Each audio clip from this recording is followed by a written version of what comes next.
What is going on, everybody? It's your boy Alex G, and I'm alongside Mal, and this is the A Couple of Things podcast where we are here to talk about a couple of things. Yes. Wait, where was I? Why did I scroll so far? Air horn for the one time. Yeah. And we are back once again with another week of shenanigans. You said you wanted to talk about the Chris Cuomo thing, so you want to get into that? Yeah, I was just bringing him up because as of like a few minutes ago, they're saying that now all of a sudden Chris Cuomo has sexual assault allegations against him. So I don't know. I feel like something's a little fishy here. Like, well, come on, you're telling me what odds that two brothers who are pretty prominent in the state of New York and on TV and in the government, all of a sudden now both have allegations. Well, what are the allegations? Because I always hear that when these people get hit with allegations, the only one I ever really paid attention to was the Bill Cosby one, because I like Bill Cosby and Louis C.K. But like other than that, what is the actual allegation? It says sexual misconduct. After an investigation was conducted following accusations that he reportedly helped his brother, now allegations have been made against him. They're anonymous. So why are we even giving credence to this? And he's saying they're not true. I mean, of course, that's what everybody says. I don't know. I just feel like something's weird to me. What are they alleging? It just says misconduct. So it's probably something. Whatever that means. Yeah, I'm not even sure what misconduct means. Like, you touched somebody or you didn't. Like, I'm just confused what misconduct means. Sexual misconduct as opposed to assault. Yeah, I'm not sure. I think misconduct is probably saying something. Yeah. But I don't know. Like, I know you're always supposed to believe women, but sometimes there seems to be a vendetta. And I know that people, usually men in powerful places, do these things because they feel like they could get away with it. But at the same time, I feel like they have a lot to lose. So it's like, I don't know. I feel like if your brother is facing this stuff, like, why would you put yourself in a situation, But this might have been before. I don't know. I'm all for believing women too, but I also know that a lot of these people be lying. There could be some inner workings of trying to take them down, because it just seems really coincidental. One thing that's tough is that, and hopefully this doesn't sound insensitive, but one of the things that's tough is the second you get hit with any of these allegations, there's no coming back from it ever. Because once that whole misinformation, once it goes out into and not saying that he didn't do anything, but just in general. Like, even if it's false. Yeah, if it was false, if it's true, obviously he's nasty and he should get out of here. We'll hit the Law and Order one more time. But if it's false, it's like you can never shake it, because at this point somebody saw the headline and won't ever go back to get any additional information, because that's just what the age that we're in is, that our news will report some crazy allegation and then never go back and like say that something was false. Or a lot of people like him though, so it's not working in the way that if this is intentional, whoever thinks what they thought the reaction they were going to get is not working, because everybody, literally, even when he got fired, everybody in these comments are like, someone trying to destroy him, this is a lie, he's innocent, somebody's after his family. I feel like they only do this because he speaks his mind. Why wait until he's terminated to file that? They're coming for him because he's been down for us. Like, smear campaign. I believe him. You're in a certain segment of comments, though. Yeah, cause I know from the other side, that's probably different from the right. There's different stuff going on. They probably don't like him. I'm not sure how the Republicans feel about him, but I'm assuming they don't like him. You could just never shake any allegations. It's kind of wild. But yeah, it's Someone said Trump. One of the things that's tough is that, like, I feel like, just thinking off the top of my head, being a male and having been outdoors once upon a time, like, you really do, and women do the same thing. Men and women really do some not wild, but like really do some there's certain behaviors when you're trying to engage with somebody. Like you might say something wild. Like I've said some wild stuff in my time. If somebody was to come back like years later, like I feel like, especially like let's say you got famous, right? And all of a sudden, a girl will be like, "Oh, he said this. Look at how it's like." But it makes you wonder the intentions of the girls. Yeah, that's why it's tough because it's like you never know like when something's gonna come up, especially when it might have been wanted or something. You know what I mean? Like if I don't know, it's just tough. Like if a girl says something like to him, and then that was his response back with something sexual. Yeah, or she said something sexual at first. Yeah, then from there anything could be spun. And this is me not defending him. I just like as a male, just saying how it's probably super tough to like navigate the streets outside, especially when you're famous, because you never know anybody's real intentions. And he's married. Oh. And has a kid. I don't know if he has 2 kids, but see, right, and the only reason I knew that's because during the pandemic, his daughter like blew up on TikTok because everybody likes him. So she was showing behind the scenes of him filming his, I think her name's something with a B. Now he got to sit there with his wife and go through that around the holidays. That should be fun. Yeah. I don't know. Like I said, like I know it's always believe women, but I just know there's a lot of crazy women out there and like a lot of liars, a lot of girls that try to get something out of this, or they're being paid from somebody who literally trying to do a smear campaign against them. Yeah. That sucks. There's no way out of it. Like you can't, especially as a man, people automatically believe women, so there's no way you could really even even if you didn't do anything, like I swear I didn't do anything, like no one's gonna believe you. Yeah. I mean, people will, but not everybody.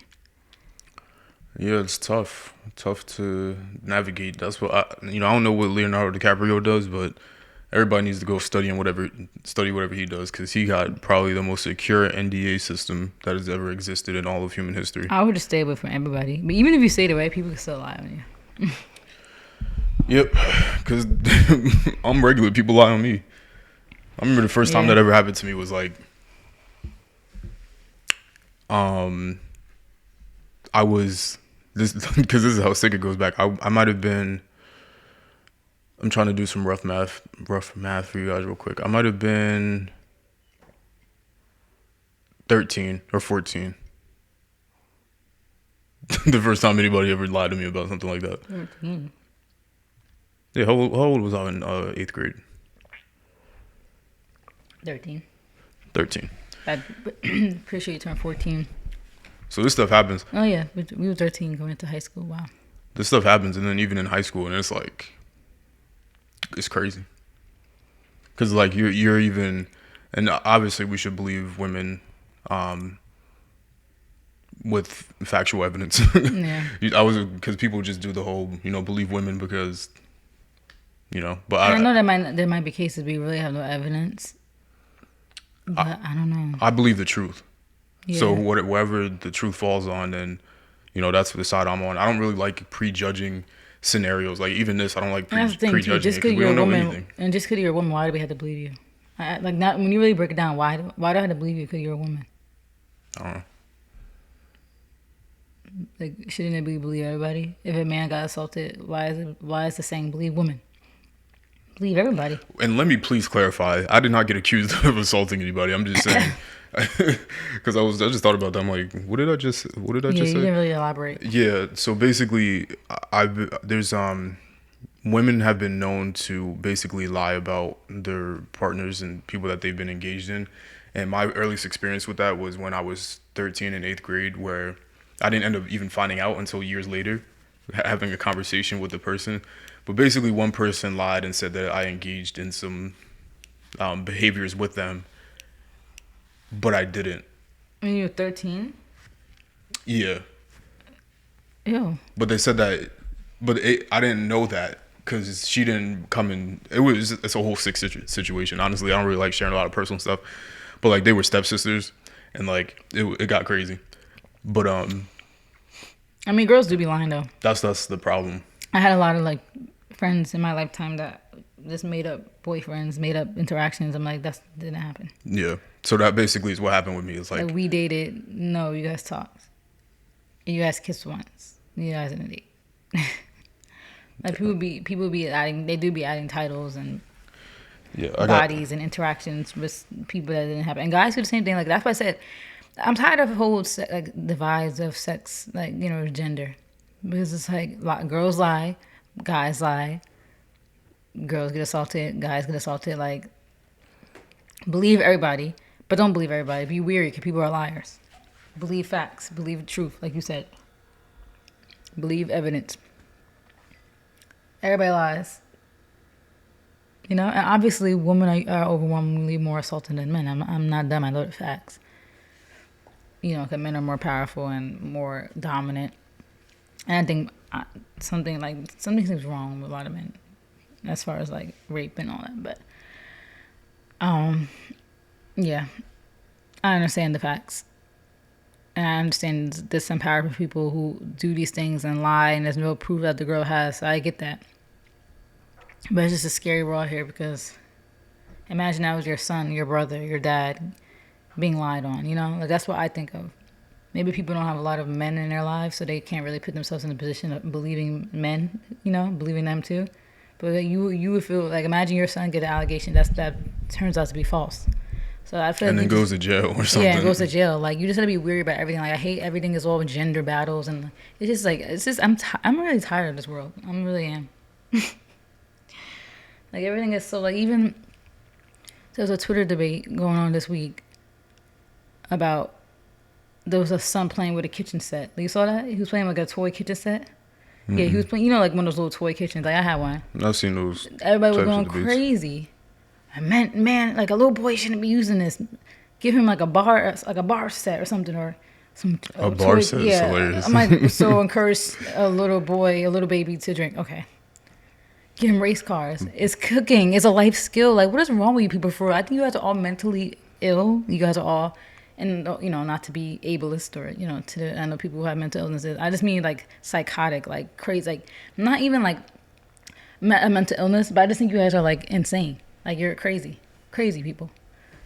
Is that still mental illness? I don't know how to word it properly because it's like intentional. It's like intentional illness. That's what I'm saying. Like you guys are intentionally acting crazy. You guys don't have no mental illness. You guys are creating one for yourself. Like, it's just insanity to me. Like, these gender roles are crazy. Why do you care if you're... It was a lot of women. A lot of women were saying that. They're the ones that had the issue. The same way I saw, like, they're like, oh, if my son wants to wear a dress, I'm smacking him. Why? Your son doesn't not wearing a dress because he wants to be a girl. He just might think that the dress is lit. Right? Like, why is it that there's all these gender man-made constructs? Like, we talked about this before. The boy is playing with the kitchen set. He's not thinking anything of it. He's just playing, right? Like, people are really crazy. And I need everybody to go get evaluated. And I need you guys to ask yourself why about everything you do and say. It just got me mad. Like that was literally like I'm pretty sure that was this week. Like why is this a debate? You know the debate started on Facebook. Like not surprised. Shocker. A bunch of old people over there who are just miserable with their old-fashioned terminology, and not even all old people because a lot of young people that still use Facebook too. It's a certain demographic. I don't know if you've been on Facebook in a while, but every time I go on Facebook, there's a certain demographic that still uses that app. Like, of course, there's like, our parents. That's fine. But then there's people our age. It's always a certain demographic. I'm not going to say it, kind of want to be offensive, but it's a certain type of people that are always on that app. Let me just say it's the people who I went to high school with that are still living in my town, my hometown, who had kids when they was in high school, and who got cheetah print tattoos. That's not so specific, but I'm not talking about anybody specific, but you know what I'm talking about. It's like a certain, like... There's nothing wrong with cheetah print tattoos. Cheetah print tattoos are very ghetto. Alex, why would I want to walk around with a cheetah print tattoo on my thigh? That's the vibes. It's like the footprints. You ever see the footprints? Mm-hmm. And you could tell they got it done at like a $5 shop or like in their basement. Their cousin did it in the basement. That's the vibes. If your tattoo costs under $80, get away. A small tattoo. Like my little Virgo thing costs like $80 to $100. That should be the minimum. I think this 1996 one cost me 80. Like I think 80 is usually the minimum. If your tattoo is any cheaper than that, you're gonna get an infection, and that's gonna look a mess when you in a few years. Like people were like all those cheetah print tattoos, you could tell. It's like I'm not even trying to be like I'm not trying to be offensive, but it's a certain demographic. I wouldn't have went to the tattoos. I would have just went to. It's not even a race thing either. It's just hood rats. I'm not even talking about just black people. It's like anybody who's just like ratchet. They all get those cheetah print tattoos. Got like 6 kids, under 20. Those are the people I'll be on Facebook. Spewing this whole boy shouldn't use kitchen toys. You know what the beautiful thing about being like being elitist is that elitist. Yeah. I'm not elitist. I'm not saying you are. The beautiful thing. You're elitist. You're saying that you're elitist. I'm elitist in the sense that I don't think that I'm better than anybody. First of all, I don't have money, so let me first and foremost say that I don't have money. But we have money, but we don't have money. No, let me describe myself. Thank you. I don't have money, so I'm definitely not saying that. But I mean, more so like I don't think that I'm better than anybody because of my financial situation or education level or anything like that. I definitely don't think that, because that's something that I feel like is lucky, because I could have been born in a way different situation and been dead already. So like in a war-torn country. So a lot of it does have to do with luck. But I mean more so like I feel like when you're, and this is a tough struggle that I do have, because I feel like, God, how do I articulate this? So like I want to segment myself and I want to isolate myself with only a specific type of people. And I feel like because of the way that our people operate, I feel like I like remove myself from so much of our demographic, unfortunately, because I want to be like a certain way, and so much of us are a completely different way. And like you said, it doesn't even have to do with money or education, because there could be people who like, it has to do with thought. Yeah, there could be people who literally like, you know, he just can't afford school and just, you know, in a sad situation, but their mindset is different. They're not sheep. They don't have these stupid ideologies. Yeah, that's why I say elitist, because like that's like the closest group of people that I feel like, even if you remove some of maybe their, you know, sometimes those people have some racial things, but and if you remove their classism and all that other stuff, underneath that, the way they operate and the way they think, the reason why a lot of them are able to have the success that they have, aside from being given opportunities based on race or whatever, if you remove all of that basically, and the undertones and the way that they work and carry themselves and behave, I feel like I align myself with that more. And I feel like, unfortunately, in a lot of ways, that removes me from so much of our demographic. And black people are very successful, very smart. We never get highlighted for that. Mm-hmm. There's a lot of people, doctors, I know there's doctors in my family, property owners, people from other races paying them rent, all that kind of stuff. Like, they're still in those positions as well. Mm-hmm.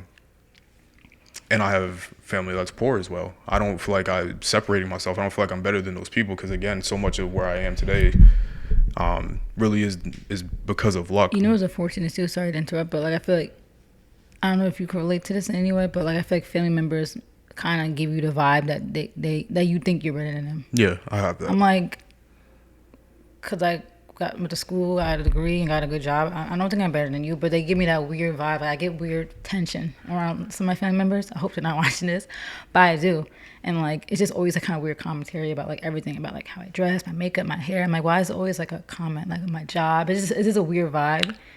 And you could tell they think that you think that you're better than them. I'm like, I don't. I just want to live nice, so I worked hard. I get that on a larger scale. I get that with. It's always family and friends, like people who are really close. It's always the people close to you, or people you grew up with, people you went to school with. Because they have this mindset that like, oh, we came from the same place. They feel like we're all like equal playing field, or being younger, like they was alive so much longer than I was, and I'm surpassing them. And it's like, I get that from everywhere. You should want me to be better than you. I want the next generation after me to be better than me. I want my kids to be better than me. Like the heck. I get that from everywhere. I get that at work, friends, associates, pretty much anybody. Almost to the point where like I really don't like. I feel we get that as a whole, as a couple. Like as a couple, we get that. You've been around me, but you felt the vibes from the people that we've been around. I was like, which is unfortunate because saying like you remember the one situation I'm talking about. We're cool people. But you know the one specific situation I'm talking about, right before the pandemic. Like it's like, whoa, why are they putting all these weird energies on us, like and these weird comments? Like we just be chilling. We just like being cool people. You be cool too then. You be smart, you be educated too. Like, what's stopping you? But I think with us, like, not even to hype ourselves up, is we could just have, like, a full, well-rounded package, Like, we're cool on a personal level. Like, we dress nice, we look good, and then we're educated. It's like we literally fill every freaking square. Every check, we fill that. Like, some people only have, like, they'll be really smart and have a lot of money, but they look kind of crazy. No offense. This is all you're saying. This I don't feel this way at all. So it's confident, okay? It's confident. Speak for yourself. I thought it cut out. I'm just being confident because I went through a lot of years of not feeling confident. So this is just me boasting. Yeah, I don't feel that way at all. But I do get that from everywhere. But I feel like it's like to the point where I don't even like being around certain people that I grew up with because I know that. And I hate oh my God. First of all, let me say this for anybody that's listening that's new. I hate speaking at all. Like it's honestly a miracle that this podcast even exists because I really do hate talking. So I just have to say that because I hate talking in general, but I also hate specifically talking about myself. But I don't think that I've done anything amazing in my life. Speaking for me. Okay. I feel you though. No, we had this conversation before too off camera, so I understand. Yeah. But yeah, I don't think I've done anything amazing. I don't like doing that whole tooting my own horn. Like I could have $1 billion and I still would downplay myself. And that's not really because to make anybody else feel comfortable. It's just like, I don't know. But I don't feel comfortable being around a certain type of people or certain people in my past because like, I know it makes, I don't even want to say it, but I know it makes them uncomfortable. And then it makes me uncomfortable. And then me trying to explain myself and what I do and my thoughts and my beliefs, I feel like makes people uncomfortable. And then that makes me uncomfortable. So I just don't even want to be anywhere near anything. That's why I'll avoid people like, oh, let's go hang out. And I'm like, yeah. And not want to go do it because it's especially when you no offense, but people are aren't 100, they're not doing exactly what you're doing. So even simply explaining explaining what you do, whatever, it just sounds like you're like you said, people are so kind of insecure in themselves that they kind of feel, they make you feel uncomfortable. Like you're just simply explaining what you do, but you could tell I look on people's faces, but they're not really understanding what you're saying. They're kind of okay, yeah. Like you could tell they don't get it, and it's just you could explain it in layman's terms, but it's kind of hard to explain certain things in layman's terms. Like you kind of just, it's only so much, it's only so much ways you could dumb down. Yeah, and again, that's not because I feel like I'm better than anybody. Because again, all this could be taken tomorrow, and it's just job titles. It's nothing real. Who you are as a person is what really matters. Mm-hmm. So none of that matters to me. But I just know that it makes other people uncomfortable, and then it makes me uncomfortable. So I just don't want to be uncomfortable. So I just don't put myself in those sorts of situations. But I feel like I'm cornered into this weird segment where it's you have. Hopefully this doesn't come across offensive to our own ethnic group here, but you have Black Americans as a whole, and then you have people that went to college, which is such a small number. Not that college means that you're more knowledgeable or anything like that, but just it's a certain experience, which is very tiny. Like the percentage of Black people that actually that have the privilege to go to college. Because not everybody has the ability to do that. I was lucky. That's why I throw luck in there to be able to go. And then even within there, you have business, which is even a tinier thing.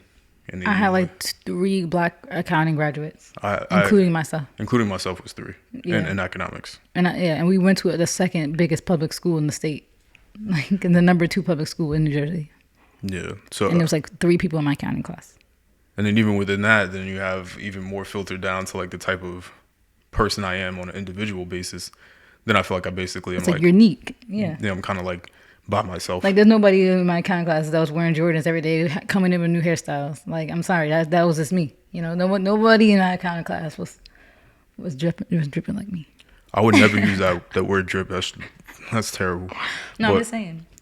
I was a unique person. Like I was literally the only person in that class coming in and like, yeah, I'm wearing all this, and my grade's better than everybody in this section. Cap.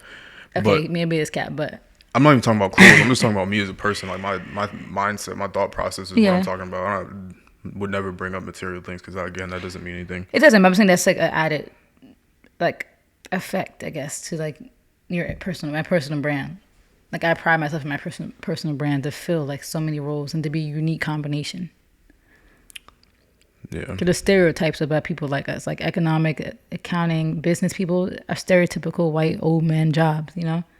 So I break that stereotype when I'm coming to work on dress down day wearing off-white Prestos. That's why like my one coworker who wore sneakers, like I was like, oh my God, this is so cool to actually meet somebody who's like cool. Like, you know, he's a super hype beast, like got every freaking sneaker imaginable. And I was like, this is cool to like meet people like this because this is what it should be about. You should be able to come into work with your off-white Jordans and make six figures and be a boss, you know? So I just pride myself in my personal brand that I'm like, you know, the stereotype is someone who dresses like that is not smart. You know, someone who dresses like that is not educated. Someone who dresses like that works like at McDonald's or something, you know? So I just pride myself in that. Yeah. I don't know what that had to do with anything. We just kind of just rolling because we don't really got topics, so. Oh, what were we talking about to lead into that? We were talking about... Dang, what were we talking about? I don't know what we were talking about. Okay, first we were talking about Cuomo, then we talked about gender roles, and then we talked about how... Oh, yeah, that's why. Yeah. That was it.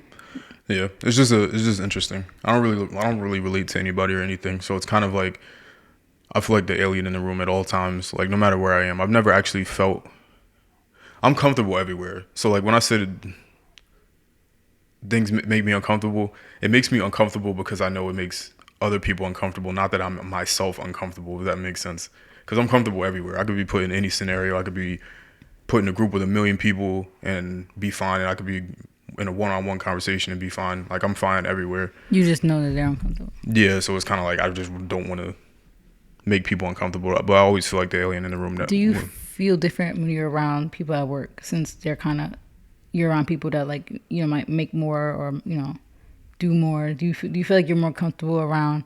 I mean, like you said, you're comfortable around everybody, but do you feel people are more comfortable around you when you're actually like just as successful or the least successful among who you're around? I would say no, because I think in my experience so far, I've done, even if people are making more than me or in higher roles, they're doing so with a pretty decent age gap. So I still, even in my job before this, like even me leaving, like I stayed there for like a year and left immediately, whereas other people were there for a while. And you were 21 when you left. Yeah. 22, 21, yeah. So in my past job, it was kind of like one of those things. It's like I just graduated, did my thing, and then I left already. But so many people stayed there because it was comfortable. Like you could play ping pong randomly in the middle of the day, go play table tennis, foosball. Well, ping pong, table tennis, same thing. But go play foosball. There was an arcade. I don't know if you knew that, but yeah. But I think you told me. Yeah. Yeah, there was arcade championships. Like you could sign up and play against each other. There was a tennis court out in the back if you want to go. I used to play basketball during lunch. Yeah, that's kind of sick. So it was a very comfortable environment. So people were making decent money. Some people were making a lot of money, of course, because it was in sales. But for the most part, everybody was sort of regular, like not making bad money, but just kind of regular. Yeah. If you were there for a while, eventually the money just came in just without. They would just send you money. Like you wouldn't even talk to them. They would just send you money. So to have somebody like do a drastic move and like be okay with being in an uncomfortable situation, like okay with leaving, or okay with switching job roles, going to a completely different company, changing how far you're commuting. I'm one of those people. Like I thrive in being uncomfortable, to be honest, because it gets boring if it's not uncomfortable to me. So with all that said, like I've always sort of kind of been like the outcast. Like I still get like now I get jokes about me being young. Like they sent me like there. Hopefully nobody ever found this because they're gonna know I'm talking about them. But they just announced that American Dream that they're putting Toys R Us in the mall, and then somebody put that in the group chat that we all have, and then one person tagged me But then they came in later. They were like, wait, it's not because you're young, but it's just because you're close to it. But I always get the young jokes, and like, me getting my master's, and this is not me saying that anybody ever said that they were uncomfortable with all of that, but that just like I didn't even think about it that way. Like in the corporate world, being young does add that extra level of uncomfortable. Like even though those people are making good money, they still see you as like, dang, I wasn't doing that at 22. I wasn't doing that at 23. We're 25 now. Ew. But it's like people, they do compare you to that, And some of the age gaps, like, it's wide because my department ranges from people in their 60s, maybe even 70s. I don't really know. And I'm 25. So, for example, if I get a degree at 25, an advanced degree at 25, and somebody doesn't have that at 70 or doesn't have a degree at all, then it may come across a certain type of way. And that's, again, doesn't make me better than anybody, but I just, in my experience, people have kind of like projected that onto me. And then it's like they make the weird comments like, oh, you got your master's. Like, and then you could tell it's like condescending. Like, yeah, I got my master's. It's 2022, about to be 2022. Like, we kind of have to get our master's now. Like, I know your generation didn't, but we kind of got a choice. Or in customer service jobs where I've gotten, condescending comments and stuff like that. That happens. Dang, that's kind of sad. Like the fact that like, I don't know. I personally feel like I've been in situations where like I've been uncomfortable. Obviously, it's a lot, especially around like a lot of like ex friends who like you could just tell weren't happy for me or supportive, because it's like it gets to a point where I feel like, not to toot my own horn, but it's like, dang, this girl's in a stable relationship, AKA bachelor's, master's, all literally like happened within like, I became an AKA in November 2017, so that was 2 months shy of 2018. By mid 2019, I had a master's with AKA, I got a bachelor's. Like all that happened so quickly that I feel like I don't know. Like I know I'm not like the perfect friend, so I'm not acting like that's the only reason why my friendships fell apart was because of my success. But I do feel like that was like an added thing to it, because it's like people get jealous, and like I feel like that so much good stuff was happening in my life, and this is unfortunate. Like I never, like obviously I have friends who are very successful who I don't feel this way around, but I've had friends, like anybody who's not my friend now is not my friend for a reason, and that's why, because like I felt that uncomfortableness around them, like it's like, oh, like you could tell like that condescending, like, oh, you and Alex are so cute. It's like, why are you whispering? You could be like, yes, girl, that's so cute. Like, why is like, oh, congrats, you're AK, congrats. Like, why are you whispering? Like, you could congratulate me openly and actually be happy for me. It's just, I don't know. I felt that weird, uncomfortable vibe of like that whole like, oh, and then obviously the situation. Nothing. It was crickets when all that successful stuff was happening to me in that summer, 2018.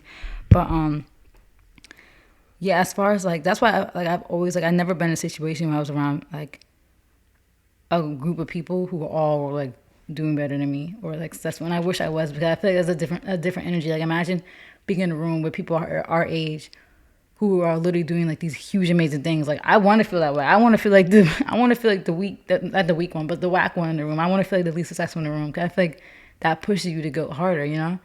Like I don't know if you personally ever felt that way, but I never felt that way around anybody in my experience, and I want to.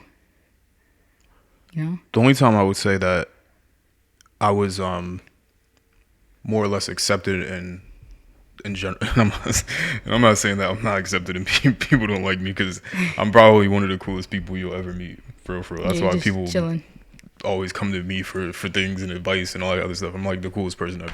Not to toot my own horn, but I feel like I am. But when I was mostly accepted was when I was that weak person in the room. I know, for real. Like I feel like I had the most friends when I was dumb, when I wasn't in National Honor Society. All my friends were the National Honor Society. When I wasn't. I was the dumb friend, the goofy friend. That's when I feel like I had honestly, that's when I feel like I had the most friends. Like most people, I feel like more people liked me when I was ugly. I didn't dress nice. My makeup was a mess. My hair, my leave out was sticking everywhere. I was the goofy, weird friend. But now all of a sudden, when I get a boyfriend and got the most successful relationship and popping now, I got 2 friends left. Like, what happened? I also don't reply to text, so that's probably why I don't have friends too. I'm not going to act like I'm perfect. Yeah, I wouldn't say dumb, but when I didn't, it's really literally, the funny part is, now that I'm thinking about it, Like when you were more just like the goofy friend, the one that danced, When I had made their jokes. when I was around the most people were when I didn't care about school as much. So in high school, I didn't do bad in high school at all. But when I did have my moments, and my moments where I was doing the worst was like when I was the most social. And it was all good. And then I kind of and then in college it was the same thing. Like I was that guy like making all the jokes and stuff like that, and that's when it was mostly acceptable. And then once I started buying the shoes, getting I'm not gonna use the word swag, but You felt the shift though in college. I was around it. Like there was like a shift, like kind of like sophomore, junior year. I feel like sophomore year, because we glowed up a lot freshman year to sophomore year. And there was a shift in energy that happened in sophomore year. I feel like when people kind of felt like we thought we was better than everybody, and like we were separating ourselves. I'm like, no. yeah, no. We're just trying to do better for ourselves, trying to look better, be better. Still the same cool people. Yeah, it's the whole we had this conversation before. It's like some people I love to compete, yo. Even if I lose, like I love it. Like I love it. Like I really love it. Like I'm competitive everywhere. Like on my phone, I have the chess app just on my phone. I'm not the best chess player in the world. I would never say that. I've played speed chess games and lost in like 15 seconds to somebody, but that doesn't make me feel bad. Like I love competition. Like I love games. That's why I was so good at Call of Duty gaming back in the day. Like I love competition. I love fighting. And there's always just the people, like if you thrive off of competition, if your idea of competition is comparing job roles and sneakers and houses and stuff like that, that's not me. Like I don't compare myself in that regard. But a lot of people do. If that's your competition, there's so many people that like don't want to compete. So like somebody will do something that they want to do, and because they're not doing it actively, they just get mad. And like that's not a good way to be. Like I love competing. If I was materialistic like that and was like, he has this car, I want that car, I would go out and get it. But I'm not like that. And a lot of people, like you said, a lot of people are. And then instead of just loving and accepting who they are and accepting their, where they're at and like where they could be, they just start, the energy is weird. They start acting weird. And they don't see it. Like when like you just feel that shift when it becomes a competition. It's like, why are you saying these things? It's like, is that supposed to offend me? Like I don't know if you remember this one specific moment with one of our old friends, and like she said something about like how she doesn't shop at like H&M or something. Like say, oh, I shop at Zara. And me and you were just like, why was that so unprovoked? We were just sitting there like, okay, because we like I think we literally just came back from H&M, and it was just like why are we doing this? We're not trying to compete. Like I don't understand what that comment was about. Like okay, like I was just like so like caught off guard. I'm like, why is everybody being weird? Like what happened? It's like I feel like people take you being confident in yourself and just be like, cause as I was thinking, we was like, and you admit that it was cringe. Wait, talking about young rich niggas, like that was our thing, but it wasn't competitive. Like we want you to be young rich niggas too. Like we all supposed to be together. Let me take some accountability. I did in that time act disgusting. Like it was bad. But like, it shouldn't come across as competition to people who are our friends. If you're an op or somebody that we're not cool with, okay, then maybe you could be offended. But if you're a friend, then come on, you could be with us. Like you cool too. Like what the heck? Like why you competing? But we were nasty. It was horrible. It was really disgusting. It's probably honestly the reason why I'm so quiet on the internet now, because I'm trying to make up for all the years of disgusting nastiness that I did, like in my younger teenage years. It was horrible, but I do have to take some accountability there. I will say that. But since then, because there's no way to win, right? Like you have the people. God, really gonna break it down. All right, so you have celebrities that always boast their things, and people don't be mad at it. And people are never mad at it. You have a regular person boast their things, and really depending on how the person feels about you, they're gonna either roll with it or not. Because I see people that are regular posting all types of designer stuff, Fendi this and Gucci and all this other stuff. Nothing but gas in the comments. But yeah, my friend's rich. Yeah. But then you have somebody else that does the exact same thing, and then they hate it if they're a regular person. Yeah. It's interesting. It's so weird. Like you said, so many celebrities constantly are flexing and stuff. Like we were just talking about the other day how like Little Baby on his birthday, and like how we were saying celebrities got to watch out because of all these robberies. Splashing all his stuff, and like everybody's all like, oh my god. And in the shade room, I can't wait to be rich one day so I could do this to my friends. Like everybody's always like, must be nice to be rich, gassing up like, oh, those are flea. But then if I post my 700 square foot apartment, ooh, she doing the most. She thinks she better than anybody because she got a luxury apartment. It's 700 something square feet. I don't think I'm better than anybody. I'm just happy about my accomplishment. Like I just feel that always happens, right? It's like I don't know. But then Cardi B moves into a mansion. It's yes, posting all her mansion pics. Well, like I said, it depends because some people, depending on how they feel about you, they would commend you too. That's the whole like thing where like this sounds bad, but like that whole thing where like people will say, some people are pretty and some people are popular pretty. Mm-hmm. The whole like I know this might sound crazy because I feel like beauty's in the eye of the beholder, but some people really don't be looking that good. Like I'm not even trying to be mean. Their Instagram pictures don't be hitting. Like the pictures are ashy looking, but they're just well liked. They're popular. They have they have a lot of friends, so they get 1,000 likes. They get 60 comments, right? But then like some people really like are really really pretty. Like their pictures be bomb, but they're not. They don't got that many friends. They get like 100 likes. 1 or 2 comments, maybe less, maybe like 50 likes, 1 or 2 comments, and it's like, dang, like you just gassing this girl up because you're her friend. Like that sounds so bad, but talk crazy about them behind their back. Probably send the picture in the group chat to their other friends like, oh, she thought she ate, but you was in the comments. So that's like the thing I feel about like with success when you're like you're popular. People will gas you up. If it's cool to gas you up, they'll gas you up. But if people deem you as a threat, if they deem you as like, you're not as popular, then they start hating. Like I seen that happen with like influencers too. Like there'll be influencers who are like really, really pretty, and like people, it's like that. Literally, I seen this on TikTok. Like this, there was this girl who was really pretty, right, and this other girl who was kind of like regular. They did the same exact video, literally. And everybody in the comments was like on the prettier girls' comments, the conventionally prettier girl comments. No, she better say everybody was like saying all this crazy stuff, and some of the comments were like, it's always girls support girls until they look better than you. I was like, exactly. It's always let's support each other until they look better than you. Because everybody was coming at this girl saying her body was fake when it clearly was not fake. Like you could tell it was gained in the gym. Her hamstrings were huge. I'm like, what's wrong with people? Like people are really so evil and hateful. And I'm like, that's what people are saying. Like it's always girls support girls until they look better than you. It's always we should support each other. And then somebody, like, no offense, who, like, you could tell they don't really take care of themselves. They don't be working out. They're just showing, like, their little stomachs, and they're trying to be, like, body positivity. And all the comments are like, yes, queen, you look so good. But let her be a skinny girl, and it's like, oh, this is offensive. That's why I like what Adele said, where she said that because Oprah asked her, like about the response to her losing weight, mm-hmm. and it was like, I'm so glad she said that. I didn't think that she would be the one to say it, but when she said that she's not responsible for how other people feel about their bodies because people were they were mad at her and about her losing weight. I'm like, yo, that's crazy. Like that's really crazy. But if you're big, then they love you. But then you have Lizzo who's big and everybody hates her. I'm like, okay, so is that underlining racism? Like it's just so much stuff to unpack, and it's just like. Maybe I feel like people hate when a big girl's confident.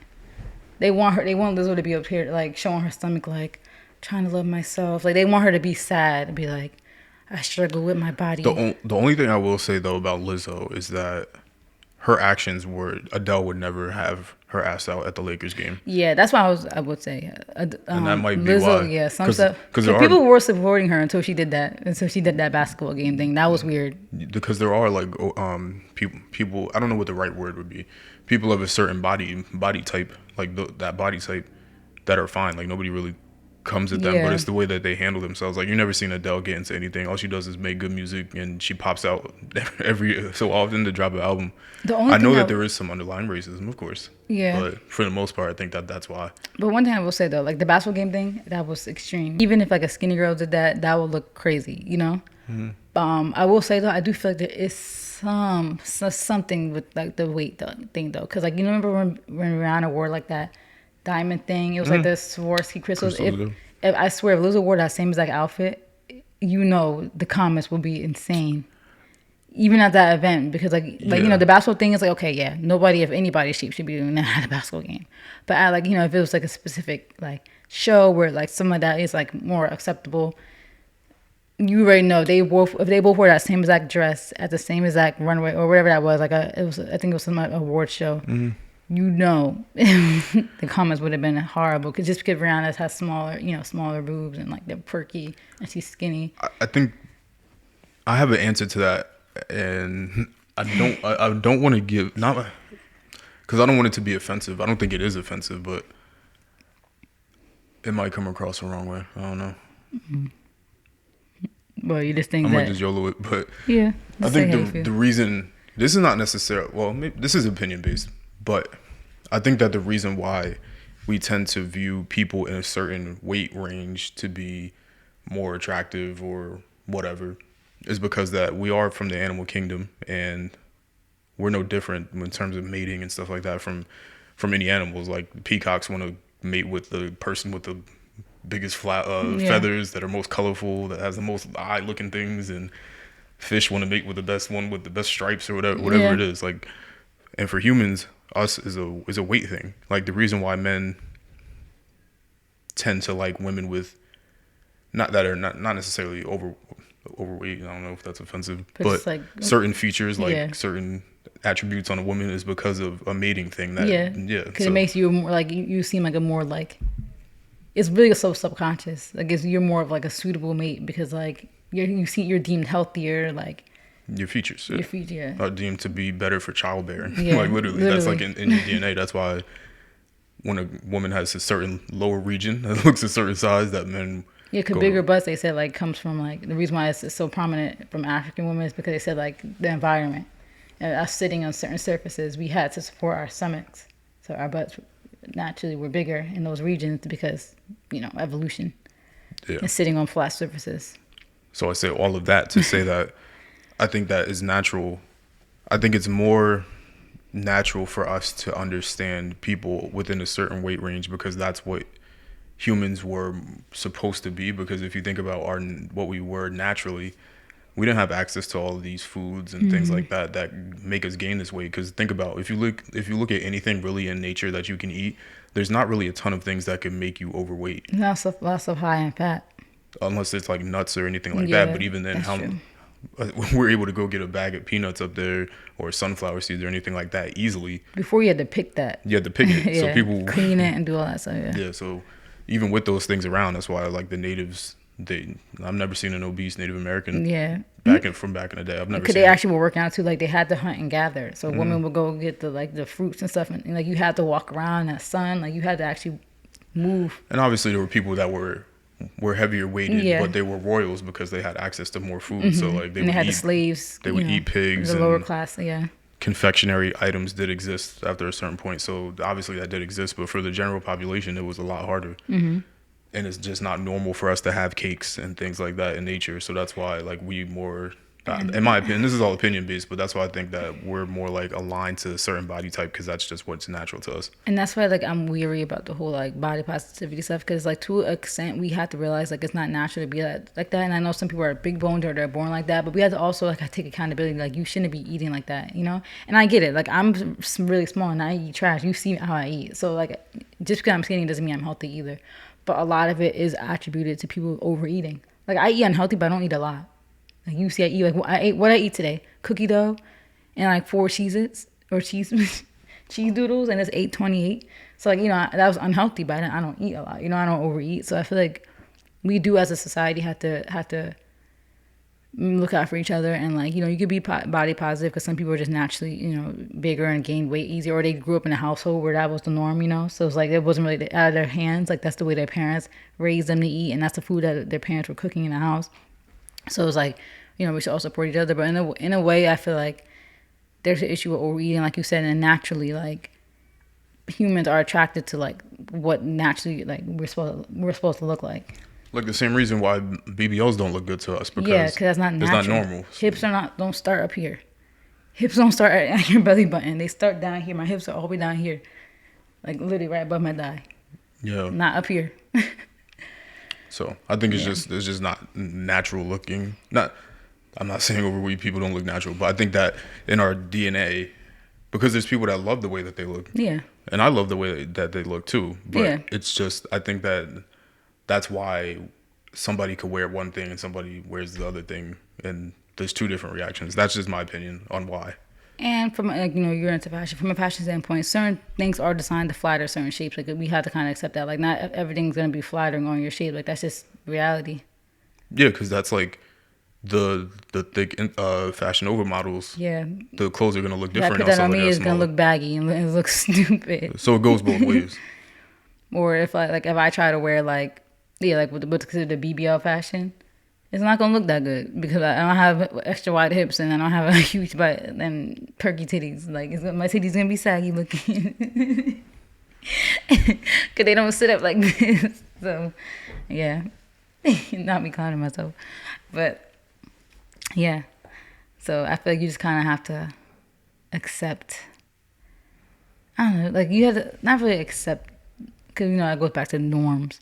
But there is like certain things, like you said, subconscious, like as humans that there's a reason why people feel the way they feel in some instincts because there's something subconsciously in our DNA. Like I said, in the animal kingdom, it's the same way. Certain looks in the animal kingdom is considered more attractive, and those are animals. So you don't think we're just the same as humans? We're animals too, in a sense. So yeah, not defending it either, but the same reason why some people can't understand why some people can't stop cheating.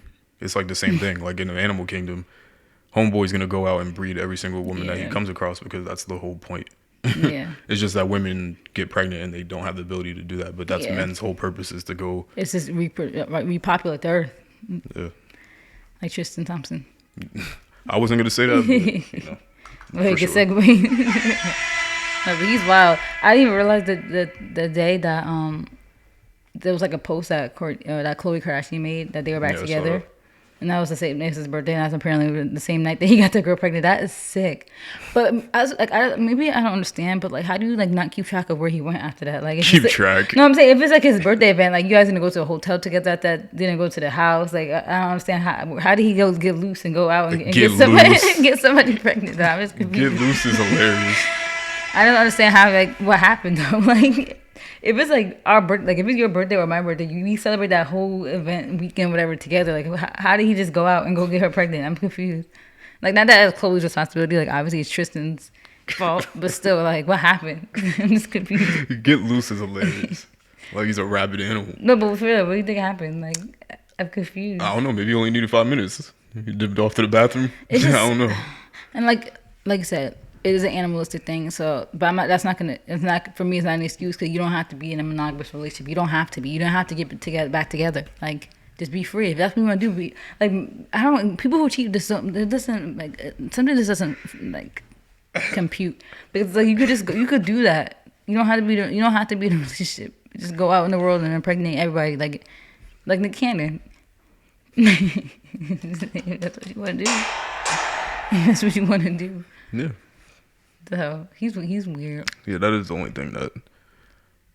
And no offense, but like I said, I feel like I said this in a podcast. A lot of women don't have respect for themselves because Khloe, like, what are you doing?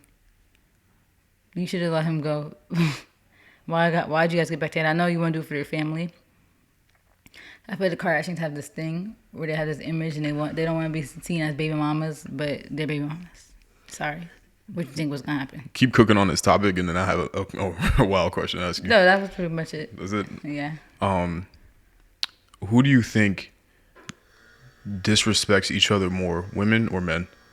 Like, do you think that women disrespect women more, or men disrespect men more?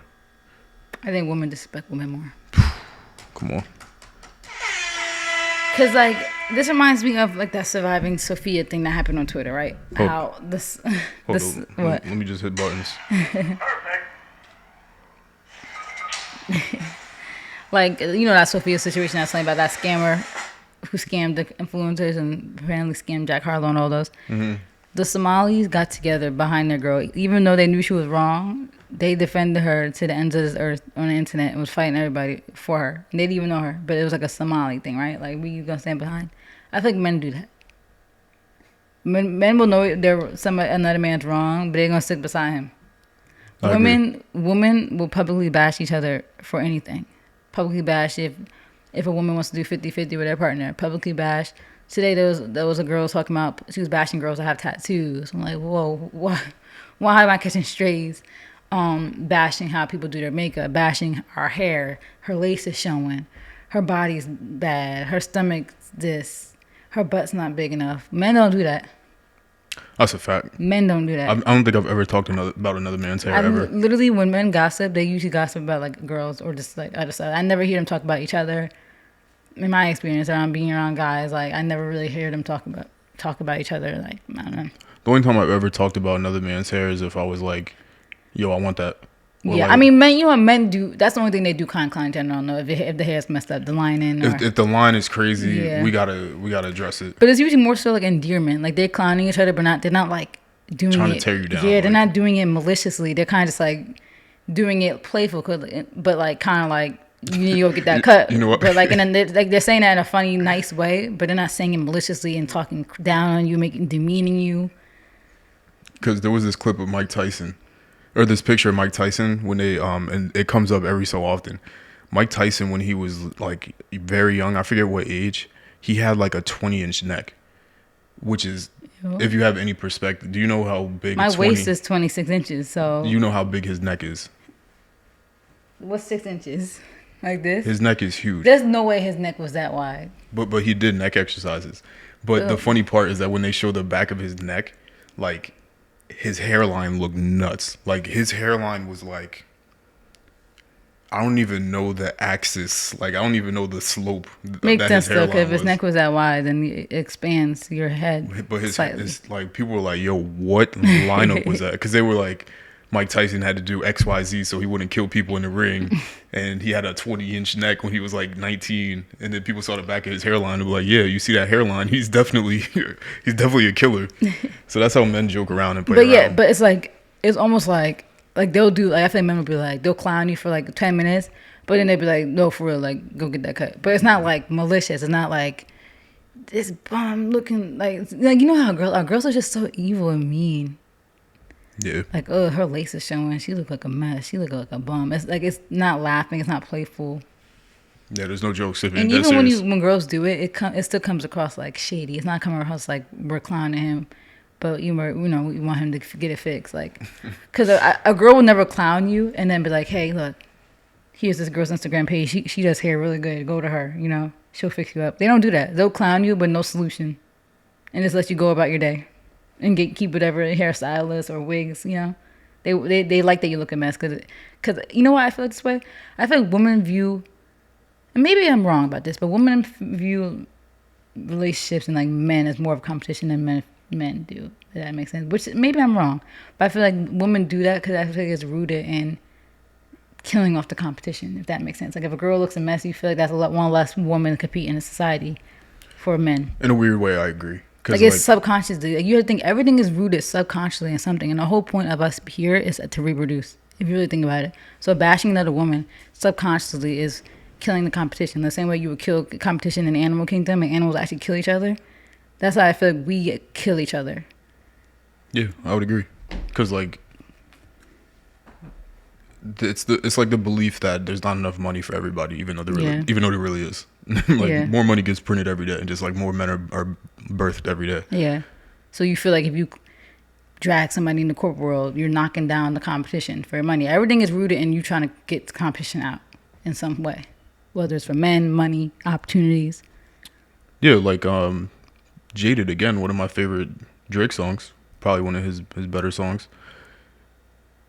That song was obviously about Georgia Smith, and in the second verse, which was like one of the hardest like Dirty Mac verses of all time, if we ever wanted to make a list of that, he was tearing down her new man by saying like his music not good as mine, this. And I hate when it's all about competition.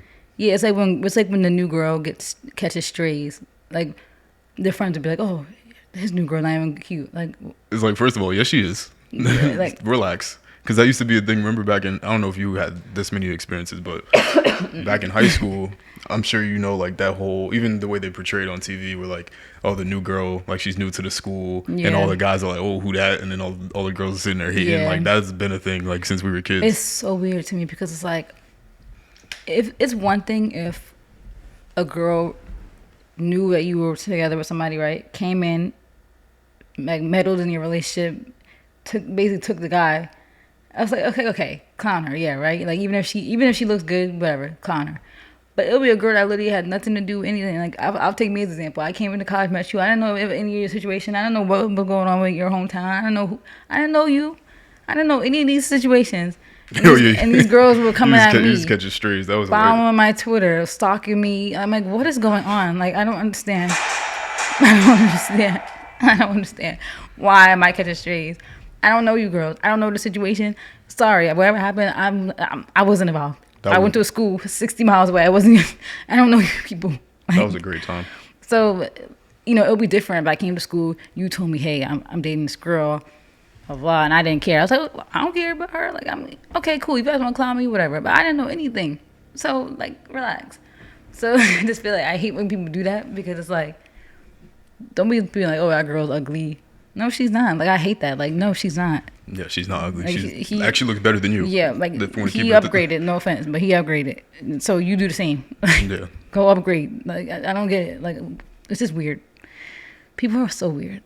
But I get it because I was involved in the cattiness probably at one point throughout my middle school, high school, and college days. I'm sure I was a part of the cattiness, but it really does have to do with your and this is an obvious statement. It's not me being all deep, but it really does have to do with your level of success. Because like, I've never seen anybody with money really hate on anybody with money.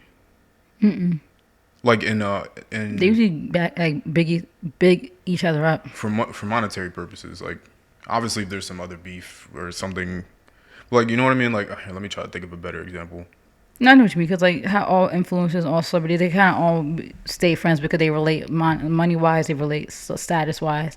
If they have beef, it's something that has nothing to do with money or anything else. It's usually woman is usually. And that's why when it's beef, then the comment is always like, just like, dead the beef, like, go get money. Like, you see, and Drake and Kanye thing wasn't a beef, but you see, coming up this week. They dead it. First thing they do is go do a concert. Yeah, I think it's a benefit concert, so I don't think they're profiting off of it. But just in general, that mindset. Everybody was complaining about the price too. I think tickets. I'm pretty sure. I don't. What's the word when people say don't quote me? Don't quote me. Don't hold me to this. I'm pretty sure tickets were like $200. I'm like, to see Kanye and Drake, you guys are complaining about $200 tickets. Like, you guys are people just bums.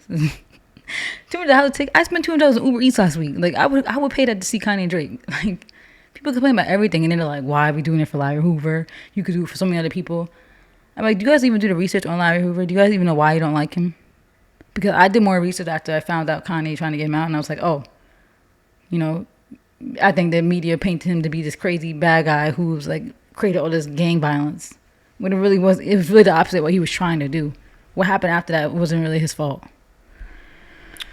But yeah, sorry. The hip hop community also painted him a certain way as well. Yeah, but I think I'm being mean to there we go. Larry Hoover. Like, they made him sound like he was some gangster. And I'm not. This is her opinions on him. Yeah. Just make sure to separate. He just wanted us to be unified, Black community, and niggas had to go and make that into some gang violence.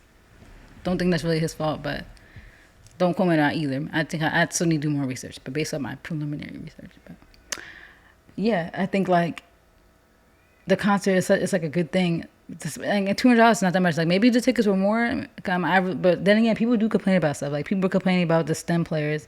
How much were they? Like 80 for kind of STEM players. It's because it's a bunch of kids. Like, yeah, people don't even. Because, like, that's one thing. It's a shame. Like, there's so many negatives about social media. I feel like there's more negatives than positives, to be honest with you. Mm-hmm. But one of the things is that people are exposed to so much stuff that we weren't exposed to when we were younger. So our minds were kind of, like, normal. Like, my parents talk about this where, like, they never saw people's... Because, like, even on TV, like, there was the show The Lifestyles of the Rich and Famous. Yeah. But there was no MTV Cribs when they were coming up. Yeah. That was all, like, a 2000 plus thing. Yeah, so like their perspective and their mindset on what success is was a lot different, and they were very successful. I'm where I am because of them. So that to me is successful, and I'm not gonna obviously say, the extent of their success on the pod because that's their business. But yeah, but they did a lot, and they're still doing a lot. But their perspective was so much different than ours was because Yeah, weren't exposed. They to weren't like exposed to it, everything. and then people in our generations after us, they're exposed to everything. They're gonna be a mess. So like I'm worried. they want everything. Like I was telling you, like certain They people, want it to be cheap. They want it to be like $5. they want to be cool cheaply, Yeah. but it doesn't work that That's way why these because dupes are getting out of hand. Like I'm like, why am I seeing Rick Owen dupes? Why? that's been a thing. For No, years. but like the Ramones got mad popular out of nowhere, so now they're literally making for every type of. Like I wouldn't be surprised if they try to make some Rick Dunks too, but No, that would be that's so been- obvious. No, they've been. They have fake Rick Dunks. Yeah, they've been had that. Oh, wow. This has been an issue. Okay, so maybe I'm out of the loop in some Yeah, ways. you gotta. No, but I'm saying it's like, getting worse. Ramones are super popular now, like out of nowhere. So. You could get a pair of Rick Dunks right now for $200. Like, can't even tell the difference. Like, literally, the only way you could really tell the difference is because of how new they'll look. Yeah, 'Cause- because if you know. Like, there's only so many in circulation. There's no good, unless you got them dead socks somehow. Unless somebody who just keeping them on ice somewhere. Yeah, for whatever They're reason. not 'cause gonna look new. Nobody really wanted them when they came out, so for whatever reason, they just had them sitting there for whatever. Mm-hmm. But But yeah, like but you they're said, people exposed to everything. and like you said, people want to do it cheaply. They want to look rich, not actually make money. They don't want to work. They're lazy. They don't want to work 9 to 5s and where everybody's talking about batch 9 to 5s. But then they don't want to do a business. Which like, 'cause it's just Too like much work. So what do you want? They want handouts. So I guess. Because it's just interesting. Like they're just really exposed to everything. We weren't exposed to really anything. Like that's why it's always the joke where it's like people talk about like how hard it was back in the day to try to get certain photos of women, and you just go on your story. Now it's on Twitter, and you just see it for free. Didn't even have these. She don't even know you. There's literally a challenge on TikTok where couples are showing a picture of themselves, and it's like they're saying, like mom, and the colon quote, and it's like, oh, and did you guys have your first kiss yet? It's like a couple showing, oh, but then. And there's like a cute picture of them looking all innocent, and then the next clip is them doing something sexual. I'm like, what is happening? Like, it's a whole like irony. Like your mom's asking if you guys do your first kiss. It's like, yeah, like people showing the foggy windows in the car. This girl's legs was twitching. I was like, what is happening? What is happening? Why is this on TikTok? Why is this on TikTok? Like you people are just. Ugh. And I know every older generation always sucks down on the next, but there's. Like, I'm not the type to talk down on the next generation, but there are some concerning things with this technology stuff. I think that's, like, it's just, there are concerns. I just think that it just breeds. And the mindset is just. Yeah, it's the psychological impact because it doesn't. Because we're still exposed to it. Our people in our age group, because we're still. And kind of like people in the older generations. We're a unique group because we're literally in the middle. Like, we grew up in the technology boom. Yeah, older generations, it's almost too late for them. So whatever they see on social media is kind of, their life is, not that it's done, but like, you're not really going to be able to do much more. You're not going to be able to really change your life too much. But for us and people younger than us, it's real crazy. Because like you're exposed to like, we're seeing the insides of mansions that are $500 million. And we should never be seeing that. You should never see it until we got to that level in life. Like you shouldn't even be privileged enough to see that. No offense to us regular people. We like the way you talked. We've had this conversation. You said you will never get a rental. I will never. For people that didn't hear, for people that didn't hear that, I will never, in my entire life, on God, will never pay a rental for a luxury car because I don't deserve that. I've seen people that we went to school with doing that in Miami. I'm like, you guys literally live in the gutter. Why are you renting a Rolls Royce in Miami? I'm sorry, but why? We didn't work hard enough to deserve that. Like I feel like I feel you on that now. Like now that like I really think about it, like you said, we shouldn't be seeing those things. We shouldn't be having access to those things. Those are things are rights. You earn that. You earn that right to sit in a Rolls Royce. You earn that right to be inside exclusive locations and be in exclusive clubs and be in mansions. Like these people worked for that. And I know some people got handouts. That's a whole different conversation. But there's not many of them either because if you look at all of the statistics about millionaires, it's almost damn near 90%, if not higher. It might be anywhere between 80 and maybe, I don't know, 95% is a rough estimate. Self-made. No, don't come from money at all. Yeah. And these people stayed up while you sat on TikTok for 6 hours and then took a nap for 8. These people were up working, and they deserve that. They deserve to drive in Rolls Royce. You don't. Sorry. And the funny thing is, people will complain about capitalism and complain about money, but you're literally feeding a service that was created to basically, what's the thing where it's like selling dreams? You're literally paying, like these people, it's just funny because people complain about stuff all the time, but then they'll go to Miami and get a I-8, right, or something. But then they'll go home and complain about how the money's not fair. But like, you literally just made a business make profit. This business literally was created to sell you a dream, and you gave them the money like an idiot. But then you're gonna go home and complain about how the system's broken. But you just literally contributed to the system. They literally created the rental system purposely. Like, these luxury rentals are created to sell you dreams. Because the people that can actually they're smart. They're literally laughing in your face. Like, we're gonna buy these nice cars and rent them out to these poor people so they could flex on the gram. Like, they're profiting off of your stupidity and your wanting to flex. Like, because I heard this one guy, he does rental. He owns a rental car company, and what he does is Maseratis. People love Maseratis because, you know, from Future whipping Maserati, blase, all that. Basically my dream car, by the way. Everybody's whipping Maseratis, and the logo is probably one of the hardest car logos. Yeah. The Triton is nuts. Yeah, that's like super unique. The cars look good, but are terrible. I know. That's why once you told me that they were bad and I did my research, it was like kind of like Audis. Horrible. So you could get a Maserati for like 80. New, like anywhere 80 and up. Not too bad. 1 year, 2 years, 3 years later, that Maserati is worth $30,000. Yeah, all cars depreciate. By the way, people all cars depreciate? For the most part. There's probably some really exclusive ones that don't. But those are like the really old ones, like cars from like the 50s and 60s. Like, those either stay flat or the only car that really doesn't depreciate as of right now is Teslas, because there's no wear and tear really on a Tesla. No gas. That's why a Tesla that's 3 years old is going to cost the same amount. It might even cost more. Only wear and tear is probably tires, and you switch them out. Yeah. The car's like new. Because there's no gas, there's no oil, there's none of the issues that cars have. There's no alternator, radiator, any of that kind of stuff. What it might be? No, there is no radiator. There's nothing. There's nothing in the car. Is there air powered by electricity? Yeah. There's nothing in the car. One. Nothing in the car. I need one. You got two trunks because there's nothing. I'm getting one too. You got the trunk in the front, trunk in the back. I'm getting one like you. No. That'll be a flex. That's both having a Tesla. But I need to make 6 figures first though. I don't get myself one. Basically, what he did was everybody, and especially the general population, is like, ooh, Maserati, like, ooh. Yeah. Those things you could get. My Mazda almost cost more than a used Maserati. That's crazy. So what he did was pay $30,000 for Maseratis, rents them out at the price as if they're valued at 100 plus to people, pays for the whole car in 1 year, and then continues to eat off of it forever, just because of the logo. That's crazy. And people will literally eat it up. Like, it's almost like the same argument where people buy like those BMWs from like 1980, but then they post a steering wheel on TikTok or on Instagram. I forget how much he said he charges a day. I don't want to say it was 1,000 or something. Like, people will just see a logo and won't care. Yeah. The car could be like beat up, but let me get a pic with the steering wheel.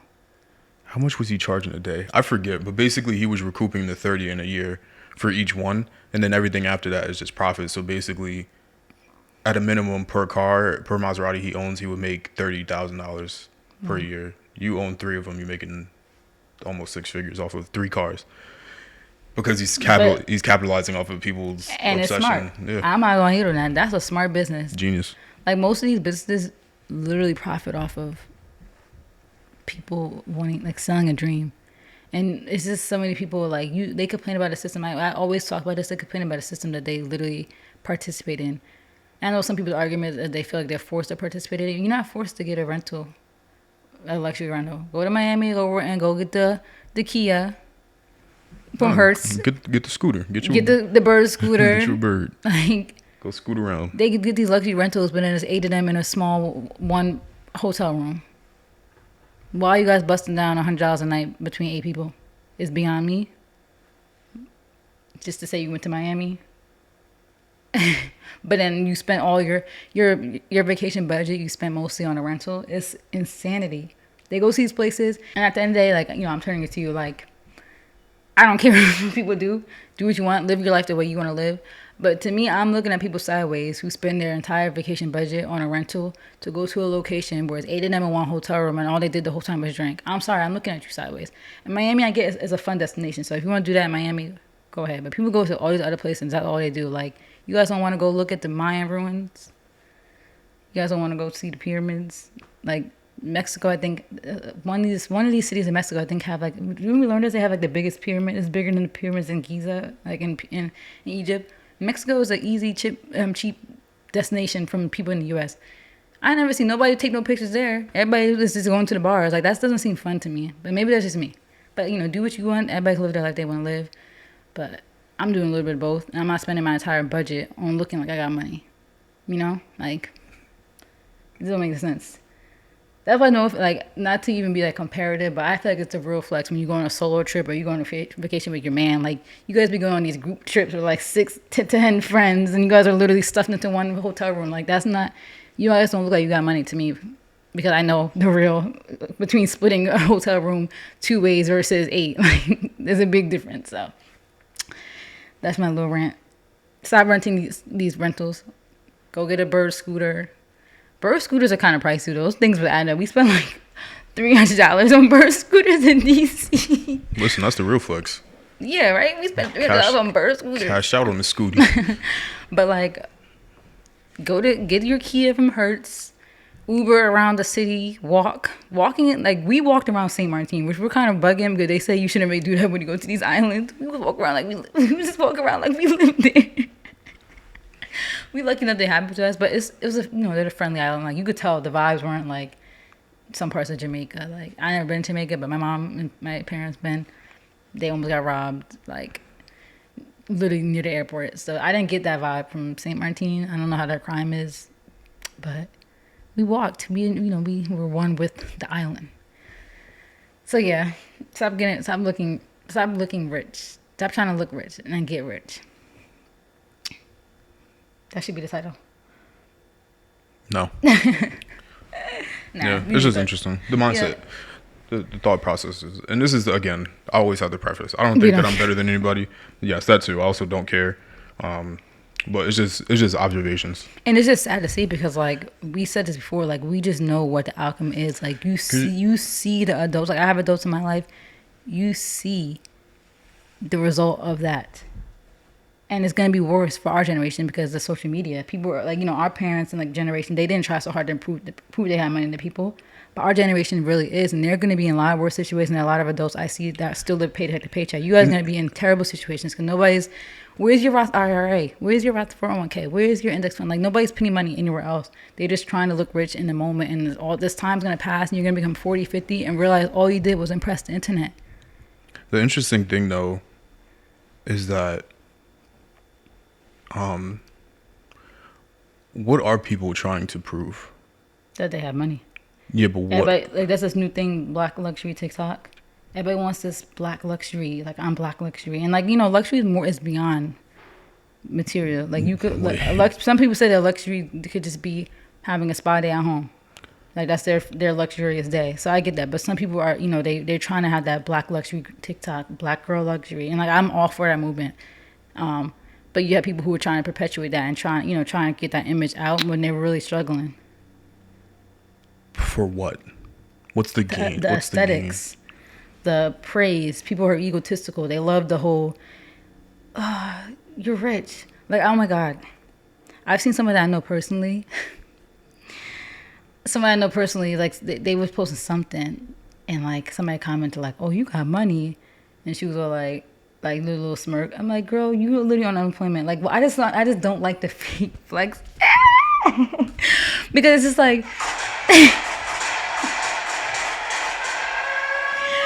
and wait, let me preface too. When I had a job, I was transitioning into my job now, and I was on unemployment for a month. There's nothing wrong with being unemployment, but if somebody was in my comment saying, you girl, you got money, I'd be like, no, I don't. I'm not gonna say I'm on unemployment. I'm gonna be no, I don't. To do the smirking, be like, don't gas me. What do you mean don't gas me? Girl, you don't got money. You just be like,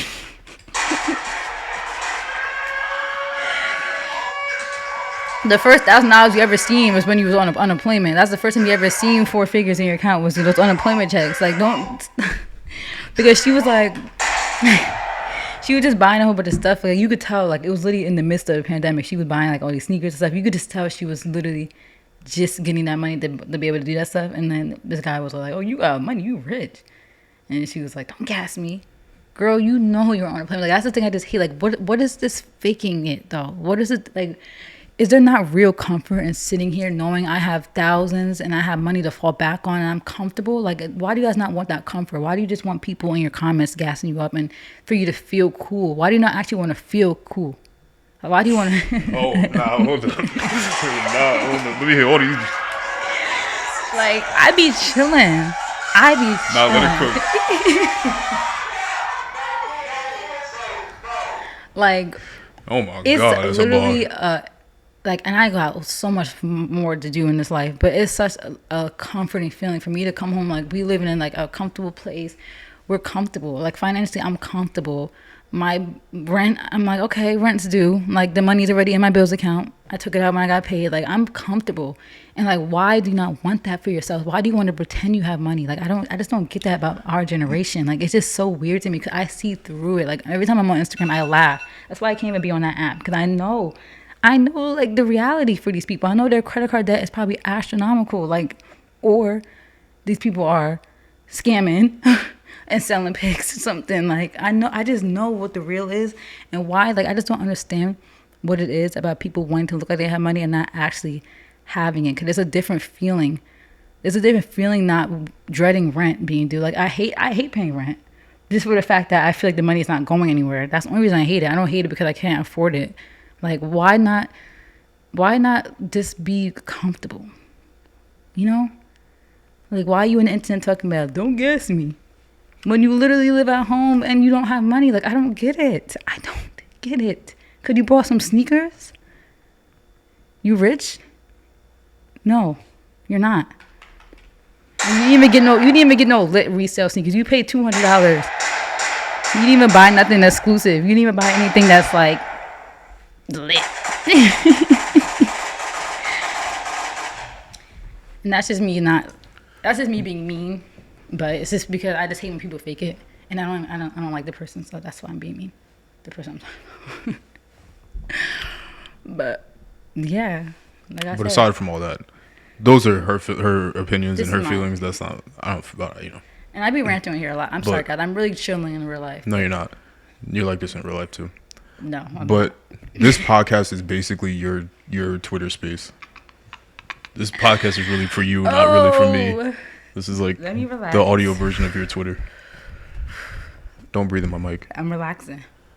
I just get passionate about this stuff. I just get passionate because the reason why I get so passionate about it is, like I said, sorry, just to interrupt real quick. The reason why I get passionate about it is because, like I said, oh my God, I've been dragging my extended family a lot on this episode.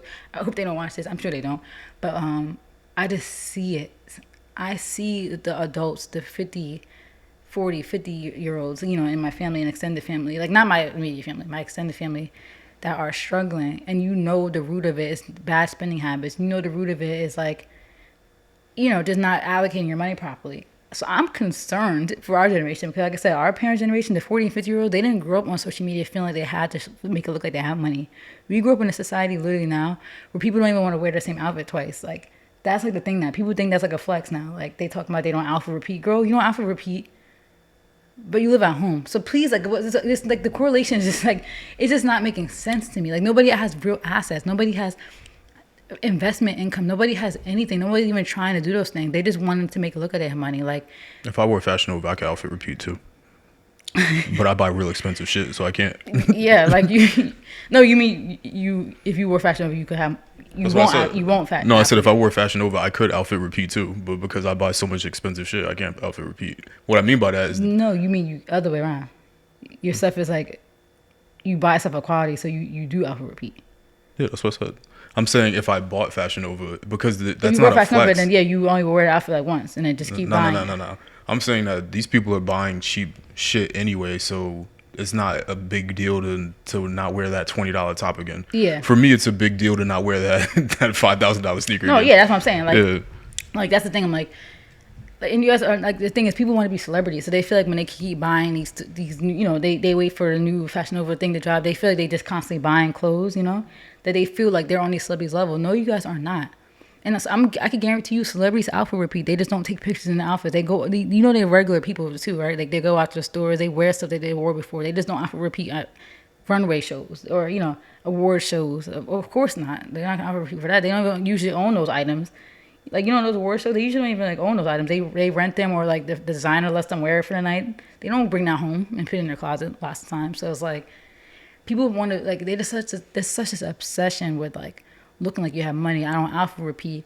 I do this. I do that. I go on a trip once a month. I drive this car. Like I do this. I do that. But nobody has assets. Nobody had like.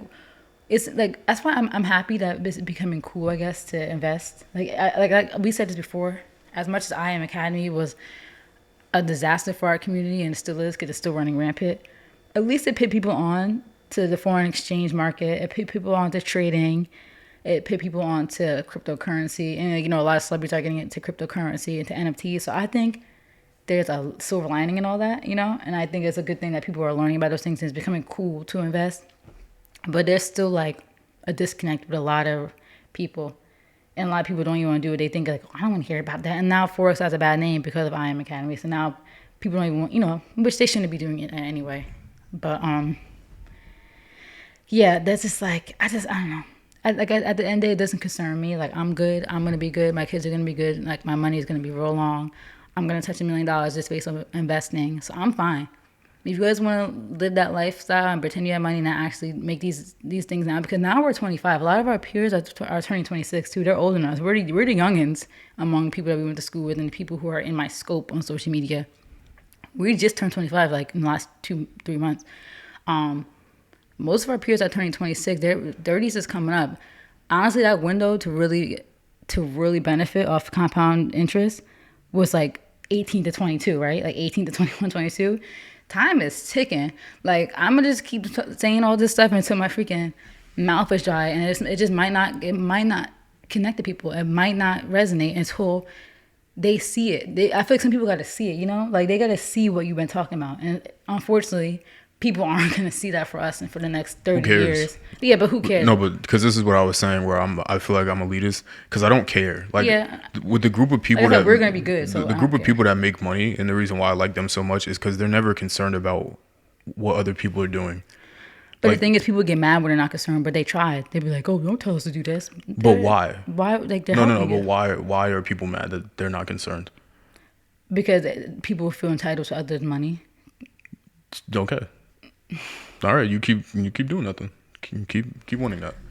And that's why, you know what's funny? Like, there was a whole Twitter Spaces talking about reparations, and like the guy even said, like, if we did as a Black community get reparations, he's like, there's gonna be people that throw that money away. Yeah, it's gonna be gone. It's gonna be, but he said there's a lot of us that won't. Did you ever see?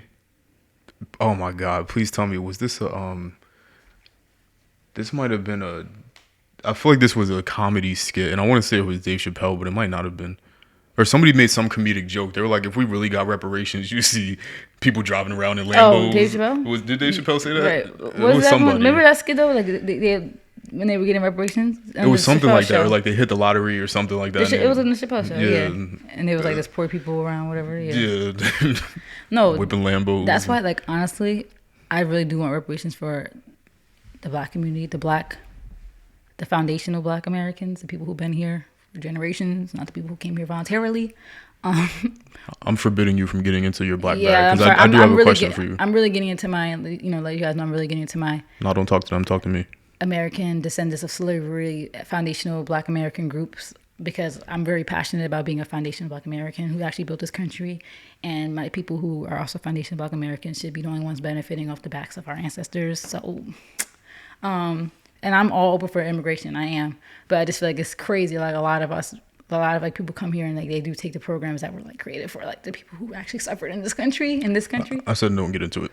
But I say all that to say, the guy was saying, yeah, there's gonna be people who spend that money wildly. Like, you already know. I already can see it, especially in New York. I already know it's gonna get crazy if that ever happens. Uptown is gonna be great. There's definitely gonna be like a lot of us, like, me and you, and a lot of very educated people who are going to like actually really, really make a difference with this money and like filling that wage gap. Like, if I could pay off my student loans and get my house, like, with just strictly reparation money, that would be such a literally weight off my chest. Like, that could literally change our lives financially, literally, like just getting rid of that huge debt and getting our house just off money that should be given to us because of the work that our ancestors put into this country, like, could definitely close that wage gap and create so much like ease for us. So a lot of us would be smart with it, but we already know there's going to be a lot of reckless people, and I think that's among every racial group. But yeah, that's going to be a whole different conversation. I don't even want to talk about reparations because I get really passionate about this topic, but we need reparations. So to circle back, because you just were talking forever and I couldn't ask a question. What are people trying to prove with the money thing? I still don't actually really understand it because, like on social media. Yeah, what are you trying to? Because to me, it doesn't. So like my scare me. That's I have to look around different directions when I'm thinking. Because for me, it's like, who is it? I just can't. I don't know. Who's their target audience? Yeah, and what are they trying to like say? Like, what is their like? Because to me, that the people that do that, there's no like, it's obvious that you don't. So that's what I'm like confused. Like, what are they trying to get off? That's what is confusing to me too, because like I said, I think it's this like obsession with celebrity culture and money culture. Like everybody wants to be Jada Waiter and Ari. Like everybody wants to look like Jada Waiter. Everybody wants that image. They they want that like look, and it's just like, I don't know, it's very weird because that's what it's weird for me too, because like I'll know people personally that you could tell they're trying to get that look off online. Like their captions are always something about like getting to the bag, this is like, but then you know them in real life, you know where they live, you know their circumstances, you know that they make significantly less than I do. Like they told me their salaries, and it's just like, so what are we doing? Whoa. Don't be exposing yourself. No, it's not any friends or anybody I'm close with now. It's just like from the past. Like I'm not talking about any. I just want to put that clear. Anybody, like anything that I say on here has nothing to do with people who actually like, like my friends, some of my line sisters. Well, I like all my line sisters, but I just mean like only some. No, that sounded crazy. Whoa. Like people who are like I actually like, like people who are cool, people who I'm cool with. Most times, like when I'm talking about people, it's people I went to school with, like who, maybe it's hypocritical if I don't really like. It's not like I don't like them, but it's like I see through them and I follow them on social media. So maybe I shouldn't be following them. So I will give myself that criticism. I'm very bad with just like removing people from my scope or my life. All you have to do is hit one button. It's very easy. I know. I do it all the time. But I'm very like weird about like social I follow 30 people on Twitter. I'll admit I'm very weird about that. Like I'll see stuff I don't like and still won't unfollow people. So let me just make that clear. I'm not talking about anybody I know personally. Like anytime I talk about people telling me stuff, this is past stuff. It's people from my past or people who, I've had conversations with. So it's like, yeah, like it's weird. That's why for me, it's like mental illness, because it's like, what is it?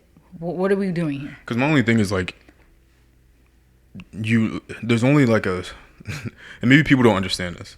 And I'm glad, I forget what podcast said it, but they were trying to explain, it was probably the Joe Budden podcast, but they were trying to explain, and it might have been Ish specifically. I don't watch the podcast anymore, but I think I was watching an episode where he was on, where he was trying to explain that women are trying to target men on social media that are the 1%. Oh yeah, that exists. Where did we see that? That was Ish. I'm pretty sure I gave that on the Joe Budden podcast, right? Like there's only so many men out there, and there's so many women that want that, but there's not enough men. But hold on, let me get to the point. But just in general, that group of people that you're seeing on social media that has XYZ, it may seem like everybody in the world has access to that material and that amount of money, but it's such a small subset of people that just in general is really not fooling anybody, because there's only a certain amount of job titles if you work a 9 to 5 that will pay that. Yeah. There's only a certain amount of or a certain type of industry like entertainment and stuff like that. And if the person's not famous, we know they're not getting money from entertainment. There's really such a small subset of occupations and ways to make money on that level that it's not fooling anybody. So that's why I'm just confused, because like if you're posting like you have the Louis bag but you work like a retail job, it's like kind of confusing. Like that's why I just don't understand. So that's why I don't know if you have insight, but I'm just trying to figure out I personally don't have insight. I mean, I guess the only insight I could give, because we were on that opposite spectrum, we was talking about young rich niggas while we was working at the IT lab. So like at 18, it's not 19. At 18. Yeah. But for me, that was more so like a young, stupid thing. We were just young. We had no bills, like that's the thing. We were young. We didn't have like a lot of responsibilities. So in our mind, we felt like we had money. All our money from our checks were going to fun. We're going to buying clothes. We're going like we didn't, and I wasn't. Let me say something. I was saving actually since I was 15. My mom Shout out to her. Made me put money every check into an account, and I had that money for college. I had like over $1,000 by the time I went to college just to spend. And I'm like, thank God he did that, because like, you know, that taught me financial like literacy when I was young. This was like automatic. I couldn't even have no control. Like at ShopRite, like where I work, I put like $10 every paycheck like that. I wrote that in the system, so it did it automatically for me. But from my perspective, yeah, I was young, I was immature, you know. And no, don't even get into all that. Like, what is the answer? Like, what are people trying to do? They're trying to impress others. But like, they're just trying to impress people. They want people. They want to create this image for themselves, and I don't know the root of it. I really don't know. I mean, I guess it's like the same thing with your personal brand. Let me, because I'm really just having a hard time. You saying like what's like the goal? No, like what is. Like, I know you. Like, you work at a restaurant, so like, that's what I'm just trying to understand. Like, what is the like what? Why? It's crazy. Like, I don't get it. Like you said, like, you know where people work, and you could easily Google the salary, or like these people literally, like a lot of these people who do this fake flexing. I know they have a lot of friends. I'm pretty sure their friends asked them what they make, and they probably told them what they make. So I don't get it. I really don't get it. And you know what the thing is? I've been around, like, I see wealthy people. Because you could tell. Like, you could, if you're into, because. Even yesterday, when we was at that museum, the people that we were in the elevator with, I was looking at her coat, I was like, yeah. Well, I was looking at her feet. You could just tell the vibe. It's something, the aura, the clothing. You could just tell. I was like, we with these rich people in this elevator, and I'm wearing this Uniqlo turtleneck. I felt differently because I was dressed down. It's like, huh? No, you be just, no, I had like a little pretty modest outfit, but you know, the jeans and the sneakers, it's like. Yeah, and that type of museum was the type of people you probably see. The people. That's why it's like popular, because everybody's downstairs at the bar. You weren't really a ton of people walking around. But you could tell. But even just in general, like I saw the shoes. I saw Gucci shoes, Margiela Gats. I saw. At the museum. I saw Shadow Ones, I think, or one of the more expensive ones. I saw a bunch of stuff, but it's like I'm around these people, and like it's never like as overtly the right word. It's not like as I think overtly is the right word. They don't talk about it much. Yeah, like it's not like, I don't know, and the people that really, like, I've been around, that I've seen that really are like really really have money.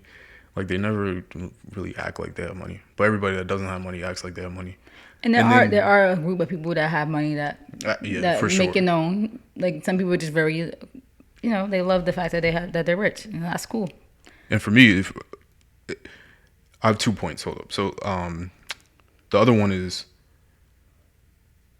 there's people that I know make well over 6 figures that I've worked with personally, and they really just be chilling, like, and it's just such an interesting dynamic. It's great. I mean, I think I told you a story. Like, I literally started my job, and like, I knew my boss was the manager, so I'm like, okay, he's definitely making over 6 figures.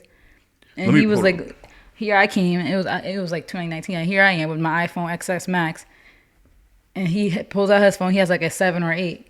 I'm like, dang, this man makes a lot more money than me, and I got the newest phone. There's this one woman specifically that I used to work with, and she was like, the way she carried herself, it was like the most intimidating thing ever. She was in sales. It was the first job I ever worked at outside of college, and my cubicle was right next to her, so I got to hear her all day on the phone, sales, everything. Intimidating person, super nice though, but like, she was about her business. I just did the math. She didn't carry herself like she was, you know, like what she was making. Yeah, like what she was actually making. I just did the math. She was making 5.3 times my salary. Wow. And she was just chilling. Like, she never, like, any of these people that were really making money that I've worked with never showed it really ever. Yeah, it's just interesting. The girl at my job who I know she makes 6 figures too, who's a CPA, literally wore like the same 4 outfits at work. 5.3 times. And she's making bank. And she's a CPA, so. It's just interesting. So that's why I'm like, it's just because there's only because our scope is a little bit different, because pretty much anybody that works in the companies that we work in is making money, but most people don't work. We're entry level, so we make the least amount, and we still make a decent salary. Yeah, I think my job is considered entry level too. Yeah, I mean, I'm a senior associate, I'm so is not that entry? sure. I might be a little Yours above, is not. I might be a little above entry now, but Yeah, that's why I'm it's still like, entry though. yeah, it's not I'm like, still the associate. I don't Yeah. think it's considered mid level, No, but it might I'm be. still like it's only one step above the base. But it's just so interesting because like there's so many other jobs that people work at, like in the mall, like, and there's nothing wrong with these things, but I just know that those are typically, from what I've seen, the people that kind of try to give off, like, I got the Dior bag, or like, It's always the people who like or they put who in the make so much less captions. that try to overcompensate. Yeah, Yeah, the captions are always like, my back is bigger, my circle is smaller. Like, your bag's bigger, you make okay. I'm not even gonna be mean, but it's like, what bag? I was like, it's like this is always like I know that sometimes it's just lyrics. You know, some lyrics be hitting. Like I don't relate to some lyrics. I'd be like, a nigga pulled up in the IA. I don't have an IA. I have a Hyundai. So I get like sometimes like the captions just do be hitting, but it's just like certain people you could tell they just be like overdoing it. And it's like, who you trying to prove, us or you? Because you can open your Chase app, or no, well, Chase is like rich people. Don't rich people use Chase? You can open like your Capital One. I'm gonna throw me out there. You can open your Capital One account. You see the money. So like, who are you trying to prove? Like, instead of trying to make it look like you get money, save the money that you are making, and then try to actually flip that or do something else with it. You know, like, and the thing is, we could all do what we want with our money, and you could enjoy the finer things in life. So you could buy yourself a Dior bag here and there. You could buy a Louis Vuitton bag. You could save up all your, like, 2 months worth of checks to get that bag if you want. Do that, but then don't try to also like overdo it and make it seem like you're trying to prove something to people. Like that's when it just gets weird, because it's like you said, people like we know, like, and the people who have money that you might be trying to impress, they know too. Like you said, it's only a small percent of them, and they all usually all connected. Like I noticed that so many of these influencers are all connected in some way. I'm like, somebody knows somebody that knows somebody. They know. So it's like, if you're trying to impress people online, like, people usually know. Like if you're trying to impress the rich people, they usually know I'm not rich, but I'm into nice things. I guess eclectic might be the right word, because there's a subset of like I was telling you the other day or yesterday about like Yadro, for example, which is the porcelain ceramic sort of expensive things. There's a subset of like really expensive or like nice things that normal people aren't privy to. That just because it's not popular, that people won't really know about it, but when people don't know about something, they think it's whack, or like that it's not like how we were saying how like Steve, like Steve Jobs has passed, but like the Elon Musk and like the Mark Zuckerbergs of the world, they don't be wearing Walmart Hanes t-shirts. Those t-shirts are usually some brand that is just not in pop culture. Yeah, or it's like a $300, $400 Gucci white t-shirt. It just doesn't have a logo on it. And they know within each other. They'll say like, "What's that one brand? I can never pronounce it. It's like Berluti." Yeah, something like that. Like they'll say that among each other, and they're like, "Oh, okay." Like they know what it is. And I happen to know as well, but it's not in a rap song, so black people don't know. Because I'm into it. So when I see a certain suit, because I will work around a lot of the financial companies, since they all kind of like moved away from Wall Street, they moved more uptown, not uptown, but like midtown. Yeah. So or like upper mid. Yeah. So I see a certain suit, and I'm like, yeah, I know what that suit is. It's expensive, and it's just like, it don't got a giant Gucci logo on it, so it's just interesting. But like the people that know, they know. But again, that's such a small subset, small section There's of people. 300 million people in this country. Those people probably account for like a few thousand. Yeah, because if you want to take the 1%, right? So there's 300 million. And I shouldn't need a calculator to do this. That's 3 million people. Okay. Out of 300 million. And that's a small amount of people, if you really think about it. Relatively. There's more than 3 million people in New York. Yeah, New York's population is like, what is it? New York's population like accounts for like the majority of that 300 million. Let's see. New York State or New York City? New York City, right? 'Cause that's where we see. So New York City's population is this is 2019, but as of 2019, it was like about 8.5 million. And 2020, it went to 8.8. So it's probably close to like 9 million. So of that 3 million in the whole U.S., how much you think it lives in New York? I probably a significant amount. The 1% usually lives in Probably a significant amount. There's really only it's those population centers probably at that least people maybe live. 500,000. I would say. I say it might be even more than that because there's not a lot of people. Because if you account for all of the billionaires that are in America, all of them live in New York, basically. Or LA, like the hills, Calabasas. 'Cause a lot of billionaires live in like they don't want to live in that hustle and bustle of like the I city. think They they want to live live. in like a huge mansion. Like Well, the 1%, yeah. I think that the billionaires in California, I think they don't live in LA. well, they're not LA, but like the surrounding They area. live in San Fran. Oh yeah, true. A lot of them live up in like Yeah. the Bay, but or like if they are in like the LA area, they'll be like in obviously like Calabasas or like And Hidden Miami Hills. is another big yeah, one. Miami. I don't think that many live in Chicago, even though Chicago is like a big, huge population center, and Let me see. there's several stock exchanges in Chicago. Let me see how much of the 1% live in New York City. There's just not a lot of people, so it's just interesting. Yeah, it says New York City has more millionaires than any other city in the world. So I'm sure Yeah, that's a at lot. least like 1 million of that 3 million live in New York City. I might say would it be it's Maybe still seriously. 1.5, yeah. It might no, Maybe half it that. might even be more than that. To be Maybe honest with 2. you, Yeah, 2 billion.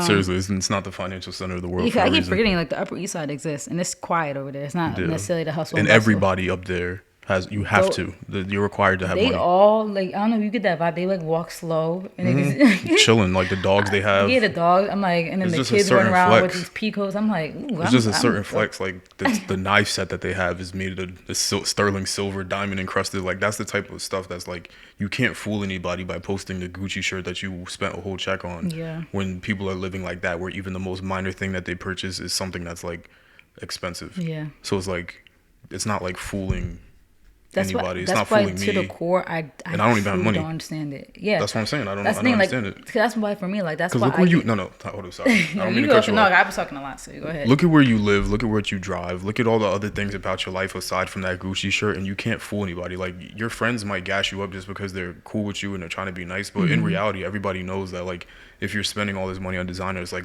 they could look at where you live. Like you can't hide certain things. You can't hide where you live, and you can spend all your money on your house, but something's gonna suffer. Like either you can have a nice place to live, like a nice apartment, but you have no money to eat. Yeah, you struggle. Or You it live in could be your paycheck to paycheck. car.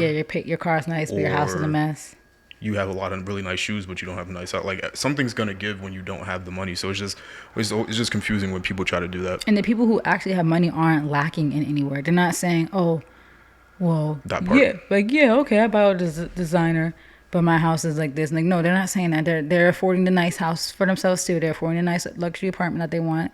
They're driving the car that they want. Like, I don't get it. Like, I don't know. My scope is just so different because, like, for me, like my first car, like I didn't have a car in high school. My first car literally was a brand new car.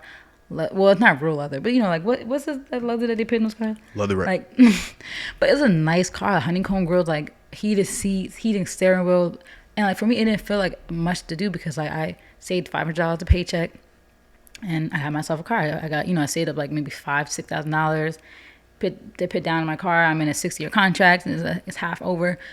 $300 car note, like that's like on the lower end. Like people's car notes be high, so it's like I'm not like lacking it anywhere because I feel like I could actually afford it. So that's why it's like I don't get, like you said, like the trying to make it look like you have money. When you know you're lacking, you go home and you know what your reality is. So it's like I don't get who people are trying to fool, and it's scary. It's scary to me. It really is. Cause like why would you want nice bags but can't even put them anywhere nice? Why do you want nice bags but they're all crushed together in your on your dresser? Like you don't want to walk in closet and have them all like in the top shelf. You don't want your shoes lined up in those sneaker boxes. You want them to be all like piled on top of each other. Like I just don't get it. This has been a wonderful podcast. Yeah, we've been okay. You know what? I just want to put this out there though. Like we said, we're not being elitist. It's just like I just like. It's just a mindset. I don't care about the material items. It's just criticism of the mindset because it's like. Because you could go steal a Gucci bag and we both have the same Gucci bag. Yeah. Material is nothing to me, but it's just the mindset is kind of weird. Yeah, and we just really like want people to do better because like we're giving this advice, but then now I gotta pay taxes for you to live because you wanted to spend all your money on Gucci bags, and now you're on unemployment, and my taxes are going to you. That's why I'm mad, because I suffer in some ways. Like I gotta put all my hard earned money into these resources for people who don't even really deserve it. Like there's some people who actually need to be on welfare, need to be on these things, but there's some people who literally have bad spending habits who get in those situations for themselves. Now my taxes got to pay for you to eat. Like that's why I'm mad, because we still get affected in some ways, you know. And like I don't want to hear it. I don't want to hear it. I don't want to hear people complaining on the internet about their financial situations when they don't even make financially literate decisions. Like a lot of people are in the situations that they are for their own actions. People go out to eat with their friends every weekend and go out to drink and spend hundreds on drinks, but then want to complain about money, right? Like I just don't get it. You put yourself in these situations that you can't afford. You don't have to go out to get drinks. You and your friends can go in your apartment or your house or whatever, get a bottle and make drinks in the house and just chilling. Or even if you guys want to go out, pregame and get drunk in the apartment. Don't drink when you get to the restaurant. Like there's so many smart decisions that you can make, and if you want to live that way, then don't complain. You know. So I just don't want to hear it. I'm tired of the complaining. I'm tired of everybody always like everybody's so money obsessed. Like I'm tired of hearing about it on social media. I'm just tired of it. So yeah, that's why I stay off Instagram. I really don't be on Instagram much for that reason. Like Twitter, people don't be faking it. Twitter, people are real. People will be like, yeah, I'm struggling. Instagram, everybody's trying to fake it, and I'm like, you're not impressing me.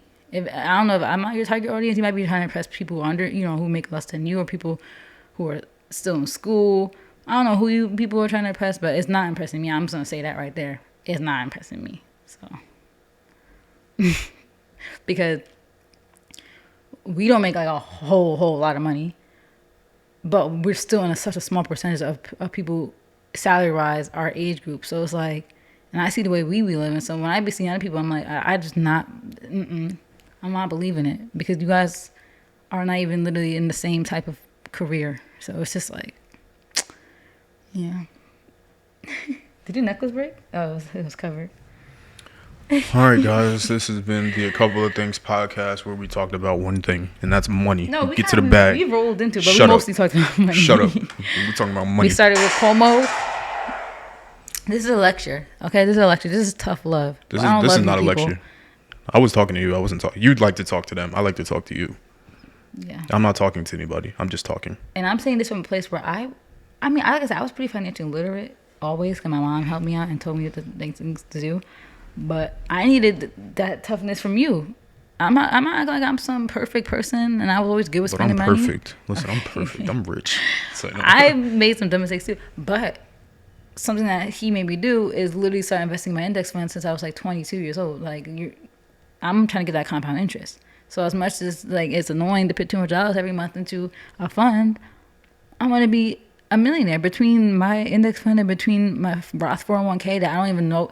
My money comes out of my check automatically. I have like a contribution percentage that like automatically updates. Like I think I'm at like 8% now. I'm like, I have company match. So I look at my paychecks and forget that money even came out. Like I don't even know that money's even coming out. You know, I'm so like just letting that money grow, and I'm gonna be good. And like I don't know. It's just like the thing is, because I don't really care. Like if you guys don't want to have good spending habits, you guys want to suffer, then do that. But I'm just trying to help in some way that I can, because like time is running out. Like I said, to really benefit of compound interest, you kind of had to start already. If you're 25, 26 and didn't start, it's not too late, but you're not really going to benefit as much. Like that chart shows, if you start someone that started at 18 or whatever versus somebody that started at like 26, that person who could stop contributing to their fund at like by 22, like for 18 to 22, and you could be 26 and contribute to that fund until you're like 60, and that person who started from 18 and stopped at 22 will have more money than you. Like remember that chart? Like it's crazy that much of a difference just by starting earlier. And people be trying to play catch up, but it's too late. Sometimes you can't play catch up, because the whole point of compound interest is time. That's like I think time is really the most pertinent part of like that equation, right? The compounding interest is time. If you didn't start early, you could be contributing money for 15, 20 years and I could be contributing money for like 10, and I'll have more money than you just because I started earlier. So I'm just trying to help people. This is free game. We're not telling you guys to sign up for a pyramid scheme to get this game from us. Like we're not asking you for a monthly fee. We're not asking for you guys to sell anything. We're not asking you guys to sign up to friends. We're just giving free knowledge. So do what you will with that information. Like I said, he helped me out a lot because I was kind of just not understanding the importance of investing. And even though I literally went to school for like finance and accounting, and I still wasn't seeing the light until he helped me. So I'm gonna help you guys, right? Or we don't care about them. No, I only care about my friends and my kids, future kids. I don't care about anybody but myself. And my family. But that's why, if anything, I will only care if my family, friends take this advice. If the rest of you guys don't want to, then suffer. Thank you guys for watching. This has been the A Couple of Things podcast where we talked about a couple of things. Everybody Alex. hurts, but I don't judge Reynolds. But I do. Connie doesn't, but I do. You played the song? Why you playing Real Friends? Thank you guys for watching. Why you playing Real Friends? This has been the A Couple of Things podcast where we talked about a couple of things. I am Alex, alongside my colleague, my coworker. Look, you like my new symbol? This is the M. The employee. But make sure that's not an actual gang sign already. Oh my God. Jesus Christ. Wait, is it? It might, because it's an M. Mal's going to get us assaulted and assassinated. Thank you for watching. We are out of here. Why you playing Real Friends? That's our outro? For having an angle. I'm just doing my thing. Hope you're doing your thing too. Hate family reunions.